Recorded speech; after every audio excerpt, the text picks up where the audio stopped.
Hello friends, welcome back to the my new video guys and my YouTube channel guys. Today when we are going to talk about guys how can we disable guys Samsung phone guys Wi-Fi calling setting guys. In this video friends, I am going to show you guys.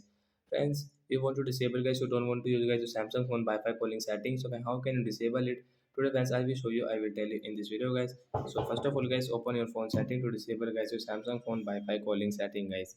So first of all guys, we will on guys our phone setting to disable the Wi-Fi calling setting.